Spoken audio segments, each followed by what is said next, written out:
Hey everyone, Ridden here, and thank you for coming. And tonight, we're going to be taking a deeper look at episode 4 of season 1 of Marvel Studios' latest Disney Plus show, Loki.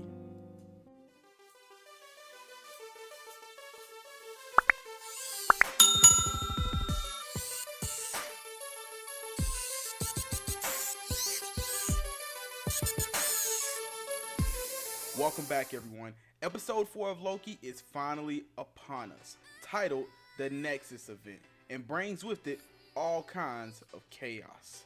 Right out of the gate, the episode begins with a young Sylvie home in Asgard playing with an array of toys we should all be somewhat familiar with, as we see a wolf, which I believe to be Fenris, whom we last saw in Thor Ragnarok as the giant wolf who serves Hela, as well as a dragon who could be the same one we saw at the beginning of that same film. Nothing about this scene to me confirms the fact that Sylvie is a Loki variant.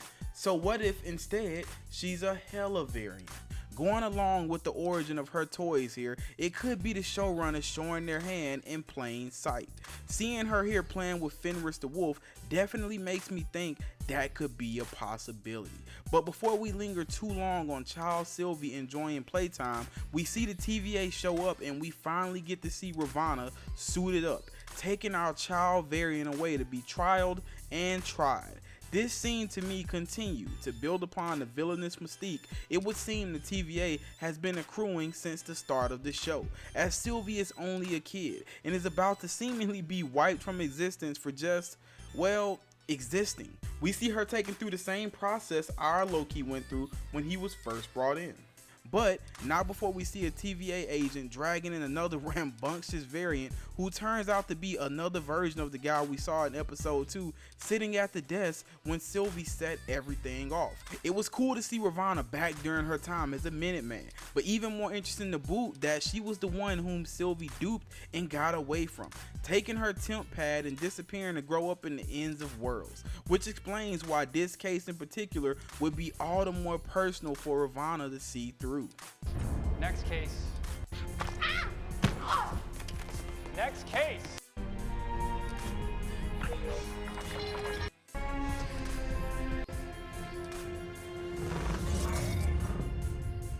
And while she looks so nervous when she is on her way down later to see the timekeepers, and we get this very spooky visual of them shrouded in smoke, which was a big moment for us as this is the first time we've seen them on screen. And if it wasn't obvious before what the perception it seems the show wants you to have of them, this very ominous setting should have definitely given you evil Emperor Palpatine vibes.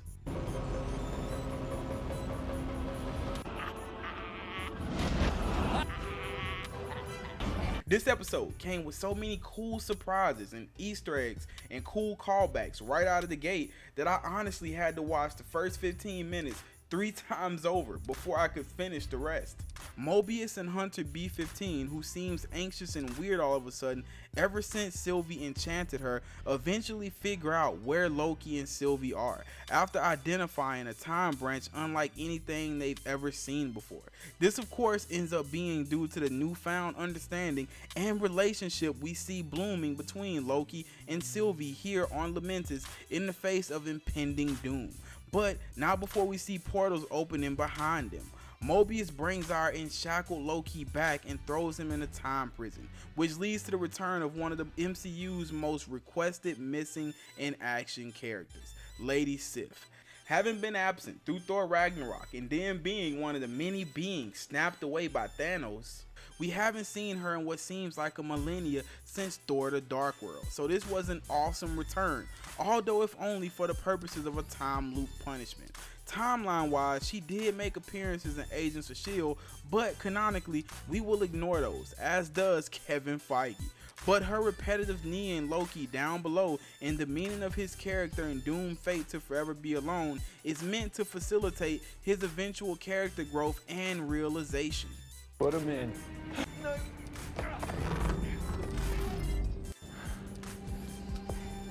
You. What?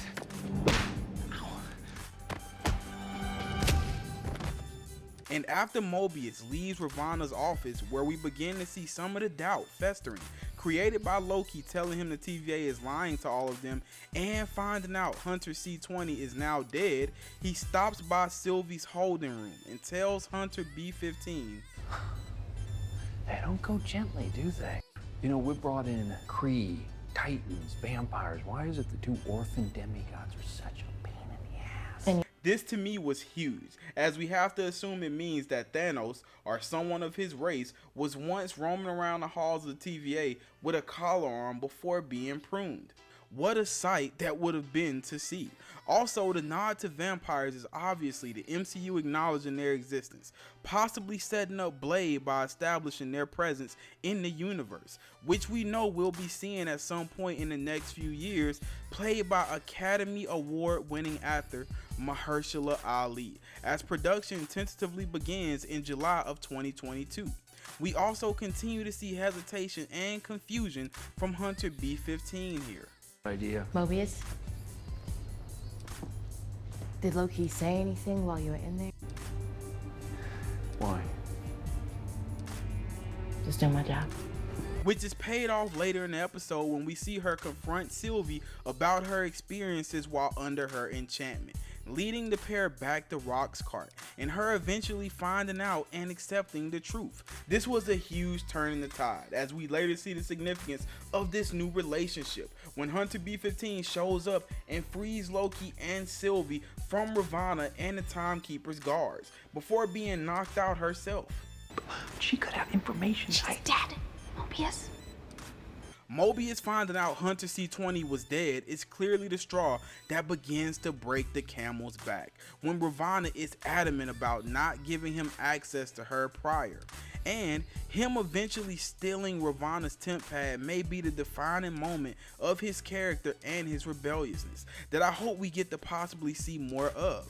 I was sitting on the edge of my seat as he watched Hunter C-20's debrief and realized everything Loki had been saying to him since the beginning was true, and that his friend Ravonna had known it the whole time. But all of this was facilitated and set up by the moment all of us had been waiting for in Loki finally telling Mobius, whom we find out he considers as a friend, the truth of the TVA that Sylvie relayed to him, which we can visually see begins to sway Mobius. Demented crush on You're all variants. Everyone who works at the TVA, they kidnapped you from the timeline and erased your memory. So before this, you had a past. The back and forth between the two this episode continued to show the chemistry it would seem Owen Wilson and Tom Hiddleston have, which made the scene of Mobius being pruned all the more heartfelt, as you can see how it impacts Loki on a real level. And Mobius going out rallying about the one place he would like to be in all of time, possibly being wherever he was pulled from, maybe on a jet ski, was poetic to say the least.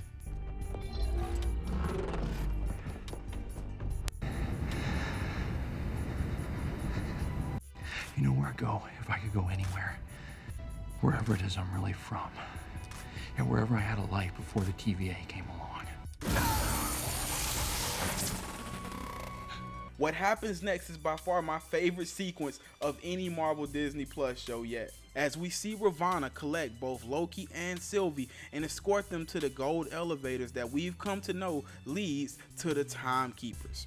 There was so much anticipation in the air, which I commend the show for, as we step into the elevator with the three of them knowing several things, such as Loki and Mobius obviously having discussed some sort of plan to get them all out of this, Sylvie having possibly hatched a plan with Hunter B-15 back at Roxxcart, and the big reveal of finally seeing the Timekeepers up close. The dialogue in the elevator was even heavier than I anticipated, as we see Sylvie ask Ravonna why any of this ever even came to pass. As in, what is the reason they even came to get her? To which Ravonna responds she doesn't remember, with a bit of an evil smirk here, which we can all guess will be even more motivation and fuel for Sylvie to see the decimation of Ravonna and the TVA all the way through. The final reveal of the Timekeepers was everything that I thought it would be. My first impression was more of a question than anything else, as I immediately wondered if the one in the middle was maybe higher in the hierarchy based off the arrangement here of their seating, and if this is the one that everyone believed to possibly be Kang, as illustrated by Miss Minutes back in episode 1. But the banter back and forth we get between Loki and the Timekeepers seem to solidify their superiorlistic view of their existence and purpose. So when Hunter B-15 does show up to free them, I think we were all ready for Sylvie to do the deed, which only revealed that they were robots and not actually there in the flesh.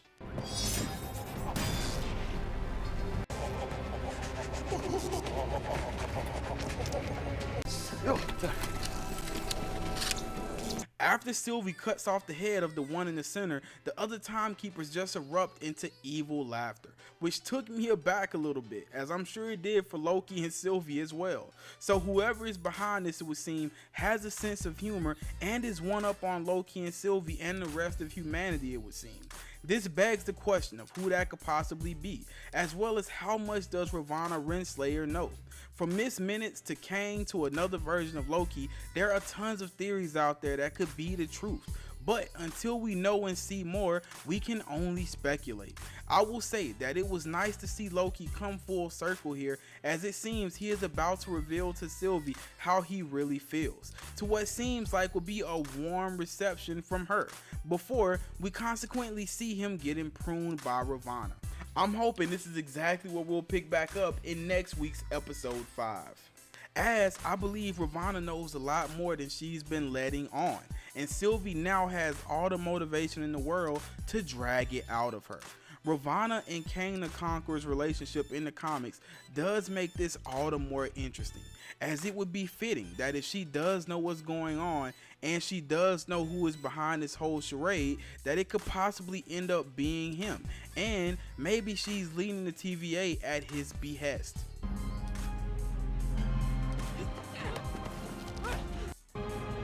You're gonna tell me everything. In a bit of a twist, we actually had a post-credit scene this episode, which revealed to us that our Loki actually isn't dead, and in the care it would seem of other versions of himself. Here we see Kid Loki, which is a pull from the comics from a younger body he was once reanimated into of a French boy named Sarur, holding what seems to be an alligator version of Loki, as well as several people are offhand referencing back to a prior frog version of Thor. In the midst of what seems like the build up to a future Young Avengers team up, seeing Kid Loki here is very promising to say the least. Topping that, we also see a black version of Loki, or maybe even Thor, who seems to have been deemed worthy, as he's holding what looks like another version of Mjolnir, as well as the older version of Loki played by Richard E. Grant wearing his comic book accurate costume, whose arrival many of us have been anticipating. I believe that it could be possible that old Loki is behind it all, as in the comics he held a similar role as a mastermind of a grand scheme involving younger Loki. I'm very interested to see where this leads us, as the backdrop seems to be a destroyed version of New York. This also raises many questions, as if Loki was pruned and isn't dead, what does that mean for other variants that have been pruned? Do they all go to another plane of existence altogether? Are all variants ever deleted by the TVA in this location we now see Loki awaken in? Maybe this is how we see Mobius again as well.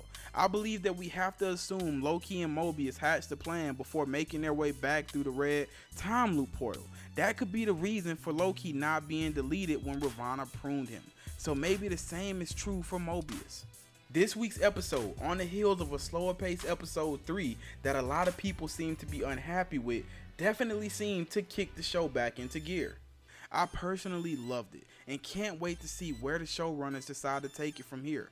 With Sylvie and Loki having created a Nexus event, Mobius and Hunter B-15 now knowing the truth about the TVA, Sylvie now having Ravonna at her whim to possibly tell her everything, in the wake of finding out the Timekeepers were just robots and are either still out there somewhere or fronts for our next major villain, and Loki popping up in Loki land, it would seem, things could literally go anywhere from here. I know a lot of people are hedging their bets on Kang possibly being behind it all, but I also think we have to throw the hat in the ring for old Loki, or maybe another version of Loki being responsible for it all, as Kang is anticipated as being the next villain in Ant-Man and Wasp Quantumania, and I really wasn't expecting for him to debut here in the Loki series. I will of course be continuing to cover this show here weekly on my channel. as well as all other live action Marvel and Star Wars Disney Plus content and films from all walks of life that I have the pleasure of watching. And if you feel so inclined, I would love to have you back here week in and week out to continue to cover it all with us. Again, guys, be sure to like, comment, and subscribe, and click that bell for notifications if you've enjoyed our content here tonight. Jump down in the comments and let me know your thoughts. And while you're at it, be sure to check out some of the other content here on the channel.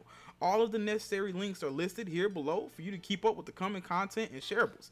Please be sure to follow me on all social media platforms, or just the one you use most frequently. We are slowly but surely building a community here, and I would personally love for you to be a part of that. And last but not least, we have a merch store. So whether you see something you like or just simply want to support the channel, head on over to our shop and grab something, or grab everything. But again, thank you so much, guys and gals, for visiting here with us today. I really appreciate each and every viewing minute of your time you've given us. There's loads of content we'll be sending your way, so I'll be seeing you. But for now, be blessed. And it was written.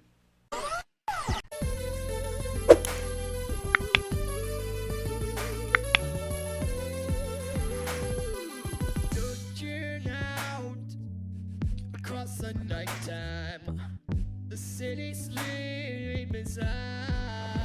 Yeah, hear her voice, shake my window, sweet seduce inside.